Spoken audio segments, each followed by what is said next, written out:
కులగణను BRS BJP అడ్డుకుంటున్నాయని మండిపడ్డారు CM Revanth Reddy. కులగణన నివేదికలో తప్పులేమిటో చెప్పాలి అన్నారు. బలహీన వర్గాలకు తాము అండగా ఉంటామని సీఎం రేవంత్ రెడ్డి భరోసా ఇచ్చారు. అదేవిధంగా 2011లో సోనియా గాంధీ గారి నాయకత్వంలో దేశం మొత్తంలో కులగణను చేసిండ్రు.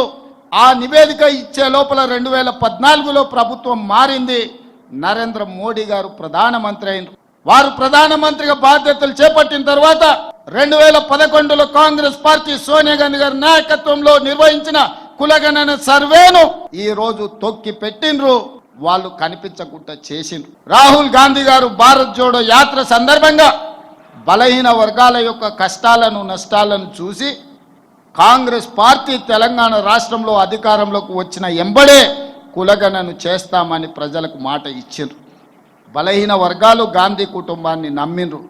ఎందుకంటే తెలంగాణ ఇస్తామని చెప్పి ఎన్ని కష్ట నష్టాలు ఎదురైనా తెలంగాణ రాష్ట్రాన్ని ఇచ్చిన కుటుంబం, దేశానికి స్వతంత్రం తెచ్చిన కుటుంబం కాబట్టి రాహుల్ గాంధీ గారిని తెలంగాణ ప్రజలు నమ్మి ఆశీర్వదించిండ్రు. అందుకే ఈరోజు రాహుల్ గాంధీ గారి మాట ప్రకారం మొదటి సంవత్సరంలోనే తెలంగాణ రాష్ట్రంలో కులగణను పూర్తి చెయ్యాలి అని పక్కడ్బందీగా పక్క రాష్ట్రాలలో అన్ని నిర్ణయాలను సమీక్షించి పక్కడ్బందీగా ఈరోజు తెలంగాణ రాష్ట్రంలో కులగణను చేసి దాదాపుగా 56.33% బలహీన వర్గాల లెక్క తేల్చినాం. నేను ఈ వేదిక మీద నుంచి సూటిగా అడుగుతున్న బీజేపీ బీఆర్ఎస్ వాళ్ళను, లెక్క తప్పన్నుడు కాదు, ఎక్కడ తప్పుందో మీరు చూపించండి అని నేను సవాలు విసిరిన శాసనసభలో. తోక ముడిసిండ్రు, ఉరికిపోతారాడ నిలబడతారు, ఈ లెక్క తప్పంటారు. చూపిత్రాన్ని నేను దగ్గరకు పోతే ఇంకా కొంచెం ఆ సూటి ఉరుకుతారు తప్ప ఆ లెక్క ఎక్కడ తప్పుందో చెప్పడం లేదు.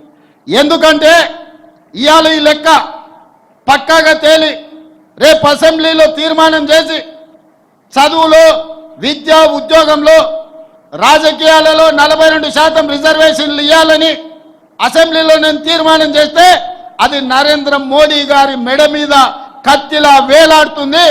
ఈ బలహీన వర్గాలకు 42% రిజర్వేషన్ వస్తే వీళ్ళు అధికారంలో వాటా అడుగుతారని చెప్పి ఇవాళ బీఆర్ఎస్ వాళ్ళు, బీజేపీ వాళ్ళు ఈ లెక్క తప్పని ఒక తొండి మానదట చేస్తున్నారు. బతుకమ్మ చీరలు నేను ఎక్కువ విమర్శించదలుచుకోలేదు, కానీ ఇచ్చిన చీరలు తీసుకొచ్చి పొలాల గట్లల్లో పిట్టలను బెదరగొట్టడానికి కట్టడం తప్ప మా ఆడబిడ్డలు కట్టుకునే సందర్భం ఎక్కడన్నా ఉందా?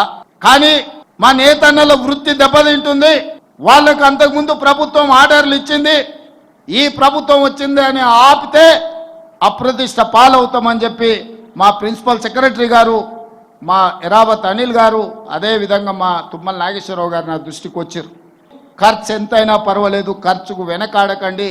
ఆనాడు బతుకమ్మ చీరలకు 250 రూపాయలు ఖర్చు పెడితే నాకు తెలిసి ఈరోజు 500 నుంచి 600 రూపాయలు ఆ చీర మీద పెట్టుబడి పెట్టి ఈరోజు మనం 600 కోట్ల రూపాయల ఆర్డర్స్ ఈరోజు పద్మశాలి సోదరులకు ఇవ్వడం జరిగింది.